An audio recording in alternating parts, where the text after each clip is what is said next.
PDI Perjuangan menyebut turun gunungnya Presiden ke-7 RI Joko Widodo bukan untuk menyapa masyarakat, tapi demi mengamankan posisi Wapres Gibran Rakabuming Raka.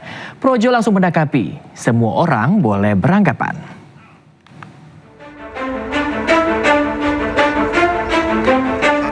Jokowi turun gunung. Sejak niat itu sampaikannya langsung di Solo, Jawa Tengah, suhu politik di negeri ini seketika memanas. Yang paling bereaksi adalah PDI Perjuangan. Satu persatu elitnya bersuara, termasuk Ferdinand Huta Hayan. Ferdinand bahkan menyebut turun gunungnya Jokowi semata-mata hanya demi mengamankan posisi politik keluarganya. Dia harus menjaga eksistensi politiknya untuk menjaga merawat istana pasir, menara pasir yang dibangun dia yang bernama Gibran. Kalau tidak ini akan tersapu air, Mbak. Itu yang dilakukan Jokowi. Nanti mereka pasti akan bilang oh halusinasi. Tidak, ini bukan halusinasi. This is the real fact. Menanggapi pernyataan lawan politik, Ketua Umum DPP Projo Budi Ari pasang badan. Budi berdalih agenda besukan Jokowi kali ini sama sekali tidak hubungan dengan agenda politik jelang Pilpres 2029. Pak, kalau ada anggapan misalkan Pak Jokowi sekarang belusukan untuk Gibran, seperti apa? Ya semua orang politik mau beranggapan itu biasa aja. Maksud kita suruh menanggapi tanggapan orang, pikiran orang ya. Sebelumnya tanpa ada angin dan hujan, tiba-tiba saja Jokowi mengumumkan akan turun gunung. Ia berdalih ingin menyapa masyarakat di berbagai daerah. Saya sudah sehat dan saya akan datangi undangan-undangan yang ada.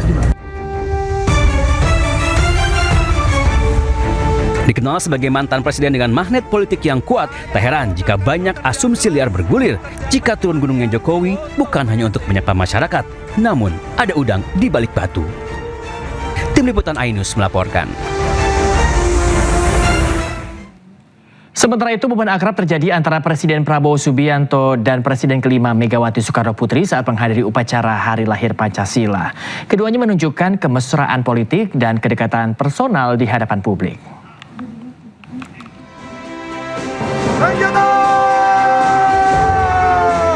Presiden Prabowo Subianto menghadiri upacara Hari Lahir Pancasila di Gedung Pancasila Kementerian Luar Negeri Jakarta. Usai menjadi inspektur upacara, Presiden Prabowo pun langsung menyelami sejumlah pejabat yang hadir. Prabowo mulainya berbincang dengan Wapres ke-10 dan 12 Yusuf Kala dan Wapres ke-13 Ma'ruf Amin. Sementara Megawati berada di antara JK dan Ma'ruf Amin. Setelah berbincang dengan JK dan Ma'ruf, Prabowo kemudian mempersilakan Megawati berjalan duluan. Namun Ketum PDIP itu menolak seraya meminta Prabowo untuk berjalan lebih dulu.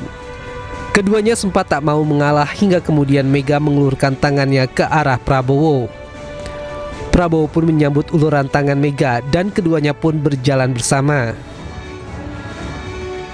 Momen kebersamaan keduanya juga terjadi saat mereka bertemu dengan anak-anak. Dengan senyum ramah, keduanya menyapa dan menyalami anak-anak yang antusias menyambut kehadiran mereka. Tak hanya menyapa, Prabowo dan Megawati juga menyempatkan diri untuk berfoto bersama para siswa SD tersebut. Momen kebersamaan kedua tokoh bangsa ini pun jadi simbol persatuan di hari bersejarah Indonesia, hari lahirnya Pancasila. Seluruh korban tewas akibat ledakan bom peninggalan Perang Dunia II di Kabupaten Biak Numfor, Papua telah dimakamkan. Kelimanya dimakamkan dalam satu liang lahat.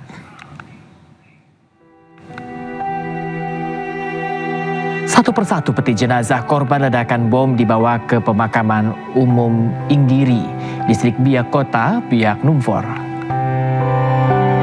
Isak tangis pecah saat 5 korban dimakamkan dalam satu liang lahat. Prosesi pemakaman dihadiri kerabat, tokoh masyarakat, serta warga yang turut menyampaikan bela sungkawa. Sebelum dimakamkan, jenazah para korban sempat dievakuasi ke rumah sakit untuk proses identifikasi. Hingga kini, aparat masih melakukan penyelidikan dan pencarian terhadap korban lain yang dilaporkan belum ditemukan.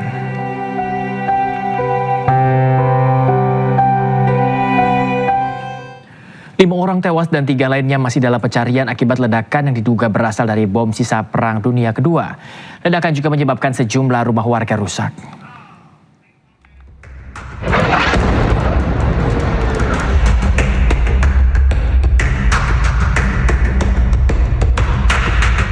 Sejumlah rumah warga rusak berat akibat ledakan yang diduga berasal dari bom peninggalan Perang Dunia Kedua.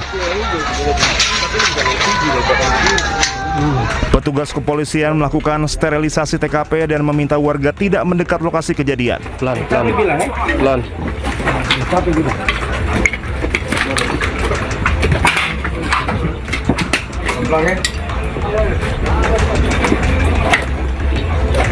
Ledakan terjadi di area kampung Yenures, distrik Biak Kota sekitar pukul 14.45 waktu Indonesia Timur.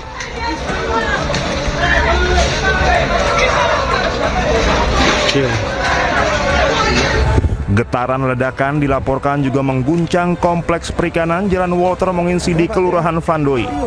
Saya dalam rumah saja kayak rumah semua, Bro. 5 orang dilaporkan meninggal dunia akibat ledakan ini, sementara petugas gabungan masih mencari 3 orang yang dikabarkan hilang. Nggak tahu apa yang meledak, belum ketahuan.